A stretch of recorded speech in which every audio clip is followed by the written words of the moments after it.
up? Welcome to an episode of GamersArcadiaTV. I'm Lord Roto, and I'm browsing the web. Got some good news today. Gamescom's going on in Europe, and a friend of ours is going to be going there, checking out some of the games, which is cool. Wish I'd have a chance to play Zelda, but we gotta wait. But yeah, Nintendo released some release dates for America. Obviously, we have Other M coming out at the end of the month.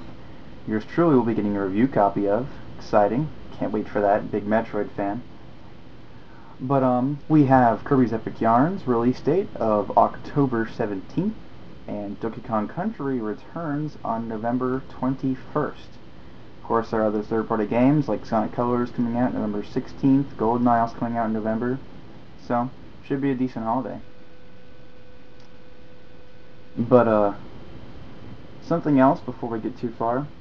I know you've noticed my rockin' slimy shirt, but my friend Ganondorf 3000, who, if you know him, he's actually a member of our community, he got to go to the launch event for Dragon Quest IX, which I've brought up in the past few episodes, and he picked me up another shirt, one that I didn't have. Look at that. It's Party Slime. It's like amazingly punned, isn't it? Oh, I'd be wearing that, but I need to wash it. So, you know. But do you think I have enough slimes? I don't. No, not at all. Not in the slightest. Anyways, for the past few weeks, I have been delving, since the Red Steel 2 review, into Arcadia's Fantasia. And, it's something I'm going to show you guys. Look at this. A cut above. This is actually a hairstyle guide that the guys at Ignition did, which is, I thought, was actually pretty amusing. Not only does it give details on some of the characters of the game, but it actually has some of the marketing staff pose with these anime-ish hairstyles. So, mad props to them. Look at that, rocking those multicolored. So, this was pretty cool. It's something I didn't expect. Anyways, with that, we're going to jump right into the review of Arcadia's Fantasia. I hope you enjoy it, and I'll see you afterwards. For this week, we've got Arcadia's Fantasia. It's magic.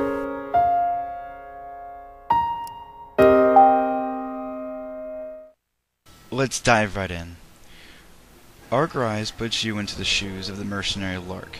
After falling off an airship in the fight against a fell dragon, he meets Rifia, a sheltered girl with magical powers, and their quest begins, full of drama, betrayal, gods, and questionable voice acting.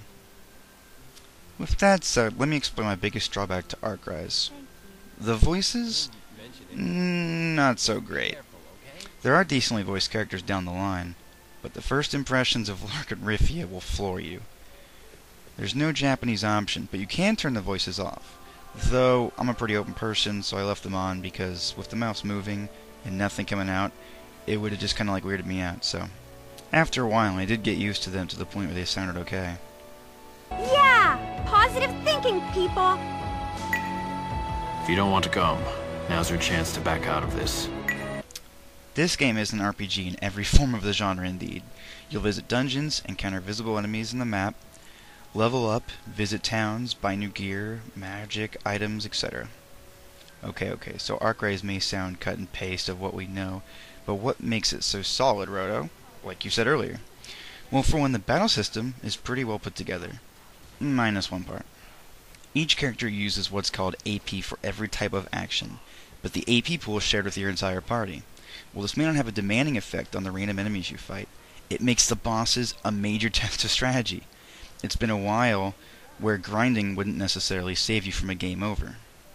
Bosses in this game are seriously challenging, and I felt that as quite the welcome experience.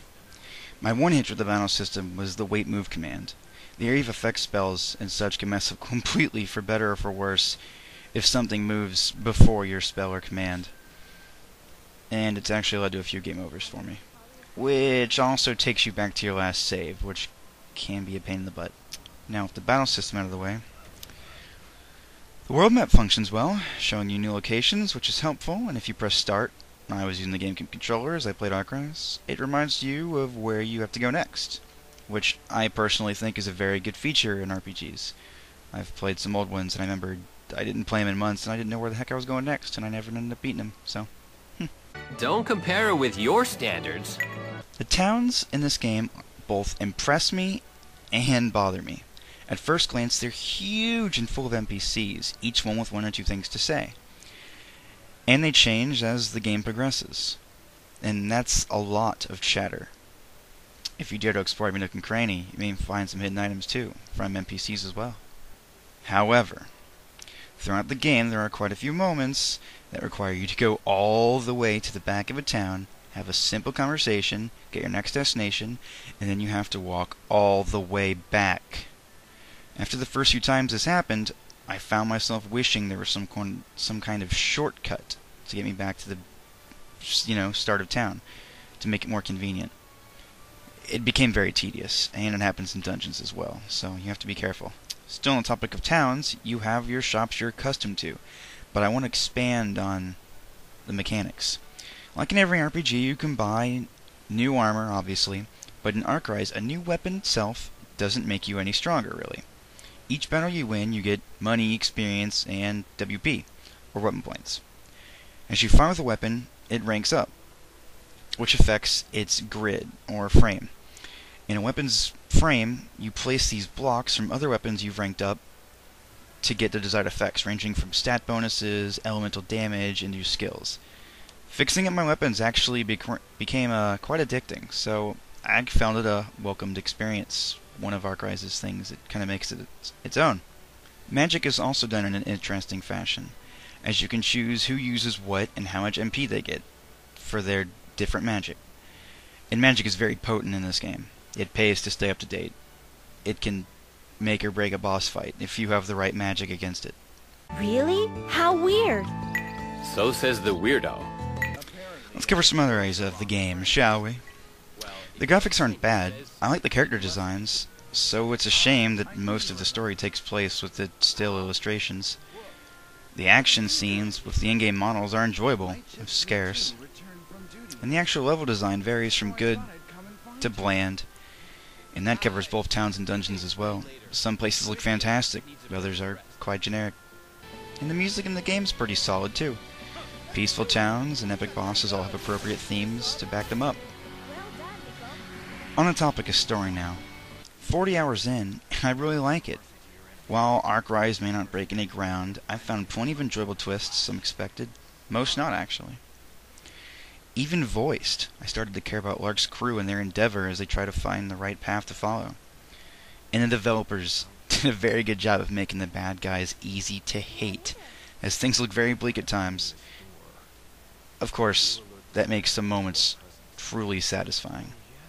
Just as a note, throughout the game you can activate small side discussions with a button press, much like the Tales games. Though completely optional, they do add some depth to the characters, and some made me chuckle as well. And pretty funny. How can you capture someone's heart? Do you have to set a trap word or something? How can you ask that with a straight face? In the end, I've decided to give Arcrise a B-.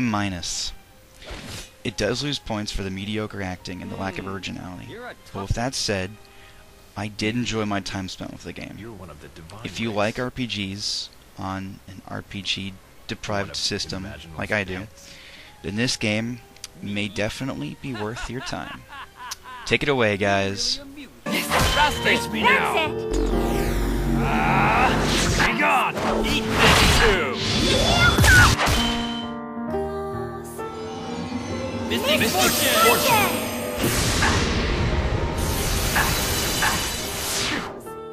I'll bark and no bite. Hey, what's happening? What'd you think of the review? I'm not sure how I feel about it myself. I took the criticism from the Red Steel 2 review into account, and I tried to see how it would do if I tried to plan it more out. So I went with the scripted route, and I don't know, I just didn't feel like myself, even though I wrote everything for it. I'm just used to, I guess, improving.